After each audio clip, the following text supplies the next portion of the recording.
Hi, my name is Maddie, and for my PBA I chose to do laws of exponents involving addition, subtraction, and zeros. Before we can do anything, we have to know what is an exponent.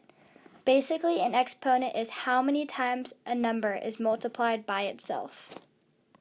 So in this case, x squared is really just x times x. And if we were to replace x with a number, that would be 9 squared is equal to 9 times 9, which we all know to be 81. Some basic things you need to know is the terminology used. So the variable is known as the base, and the number on top is known as the exponent.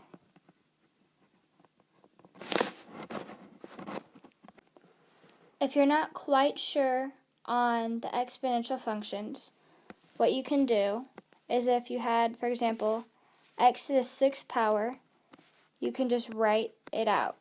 So you're going to write out x 6 times itself to represent x to the 6th power.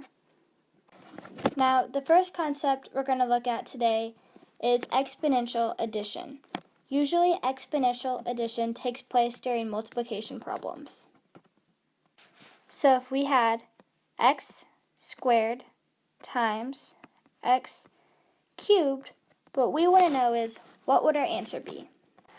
Your first step in a problem like this is going to be looking at your exponential factors. Really, all you're going to do from this point is simple elementary addition. So you're going to look at your factors, and you see you have a 2 and a 3, so you're going to add them together. So 2 plus 3 is equal to 5.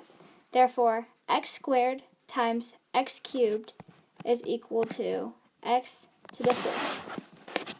Now, you might hear these a couple different ways. For example, I'm saying x squared right now, which is this one. But really, you might hear is x squared, x to the power of 2, x to the 2nd power. All of it means the same thing. So let's work a couple problems to see if you can get it. The first one we're going to do is x to the 4th power. Sorry, my bad. Times x to the 5th power is equal to what? So once again, we're going to look at our exponential functions, and we're going to see that 4 plus 5 is equal to 9. Therefore, our answer is x to the 9th power. The next one we're going to do is x squared times x to the 64th power.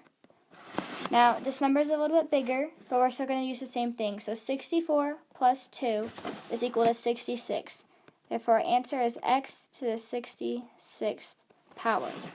One thing to remember is no matter how big or how small, you're going to use the same concept.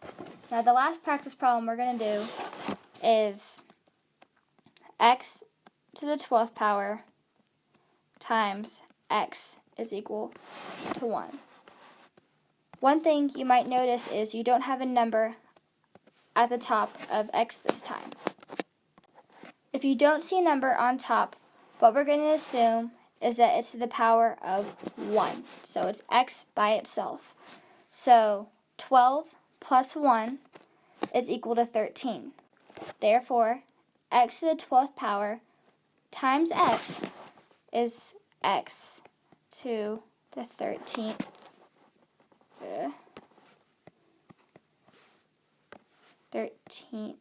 power.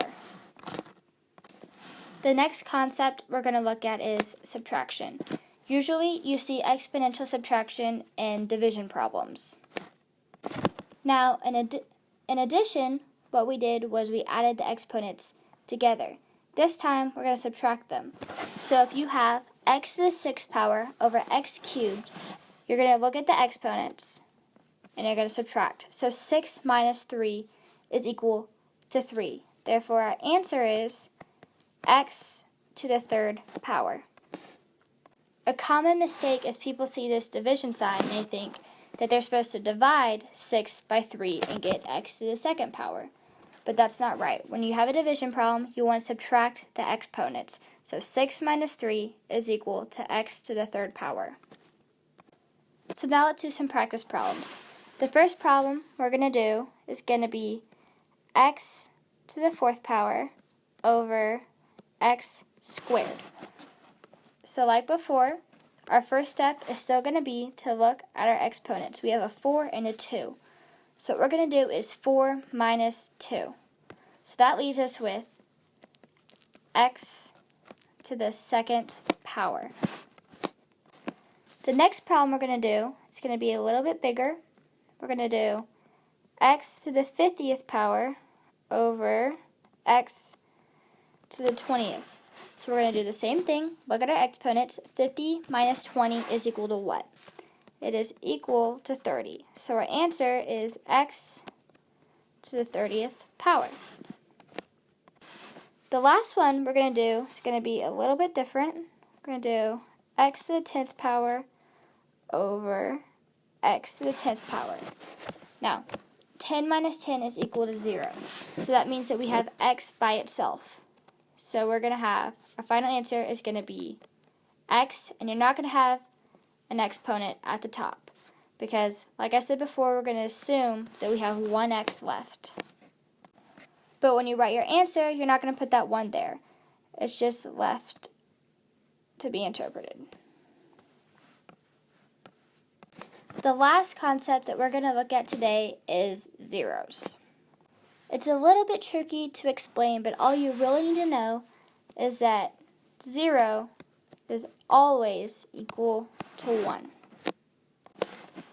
So if you were to have something like x to the 0 power, and we replaced the x with a 9, and we had 9 to the 0 power, your answer would be 1.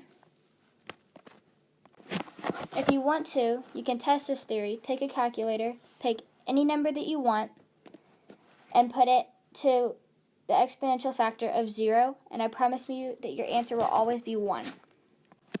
So the last thing we're going to do is do a little practice with zeros. So if I had x was equal to 0, x to the power 0, what would it be equal to? It would be equal to 1. If I had 15 to the power of 0, it would still be equal to 1. If I had 1,012